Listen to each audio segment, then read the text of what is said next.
과거 지방, 필러 주사를 받은 경우의 재수술. 과거 필러나 지방을 음경 내에 주입했던 경우 재수술을 원하는 이유는 크게 두 가지입니다.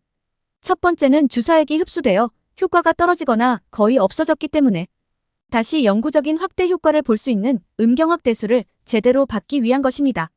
두 번째는 주사액이 뭉쳐 형태가 부자연스러워 모양을 자연스럽게 교정하기 위함입니다. 그렇다면 주사액 확대와 진피 삽입 위치의 차이점은 무엇일까요? 필러나 지방 조직 같은 주사 확대술과 동종 진피 확대 수술은 재료 자체가 음경 내에서 위치하는 공간이 완전히 다릅니다. 주사액은 음경 피부와 피부 아래의 결제 조직에 들어가서 그 액체가 조직에 스며들어 머물게 되는 것으로 피부 자체가 커지고 늘어나는 원리입니다. 반면 진피라는 재료는 음경 바닥에 붙어 들어가는 것으로 음경의 코어, 즉 몸통 자체가 두꺼워지는 형태로 확대가 됩니다. 의학적으로는 음경의 백막 바깥층에 있는 두 개의 얇은 근막층 사이 공간에 고정되어 생착이 됩니다.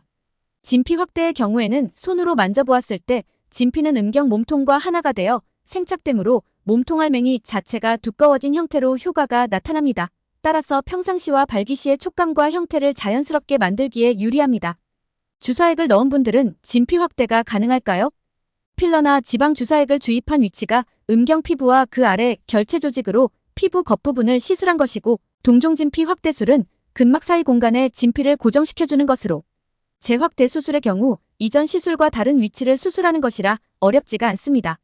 물론 과거의 시술로 혈류가 다소 떨어져 있을 수밖에 없어 성공적인 생착을 위해서는 디테일한 경험과 노하우가 필요합니다. 어쨌든 아이러니하게도 필러나 지방이 대부분 흡수된 경우에는 오히려 재확대 수술은 더욱 용이하게 시행이 가능합니다. 재수술 시 필수적으로 점검하고 주의할 점들은 무엇이 있을까요? 과거 주입된 지방이나 필러가 뭉쳐있거나 귀두의 아래 부분이나 뿌리 쪽으로 피부가 늘어진 경우 또는 좌우 비대칭의 형태로 변형된 케이스라면 수술은 복잡해집니다. 우선은 모양 교정을 정확히 해주어야 하는데 지방이나 필러를 100% 제거하는 것은 위험하므로 80% 정도만 제거하는 것이 안전합니다. 지방 주사 시 다른 이물질을 섞어서 넣는 경우나 필러 종류 중에서도 싸고 부작용이 많은 제품 또는 라이펜과 같은 물질은 그 자체가 음경 내에서 백막 조직의 변성을 초래할 수 있어 만곡증이 생긴 것은 아닌지 확인 후 재수술 시 한꺼번에 해결해 주어야 합니다. 필러나 지방 물질을 제거 후 바로 음경 확대 수술이 가능할까요? 모양 변형이 심하지 않다면 피부 안쪽에서 필러 지방을 제거하면서 재확대 수술을 동시에 시행할 수 있습니다. 그러나 과거 주입된 물질의 뭉침이나 피부 늘어짐, 비대칭의 정도가 심하다면 제거와 먼저 모양 교정에 중점을 두고 어느 정도 자연스러운 형태로 만든 후 최소 6개월 정도 뒤에 재확대 수술이 가능합니다. 주사액 시술로 물컹거리거나 밀림 현상으로 피부가 늘어지는 경우가 가장 흔하게 나타나는 성기능적인 문제입니다. 따라서 처음부터 동종 진피를 이용한 음경 확대 수술을 시행하는 것이 2번, 3번 고생하지 않는 최선입니다. 간편한 시술.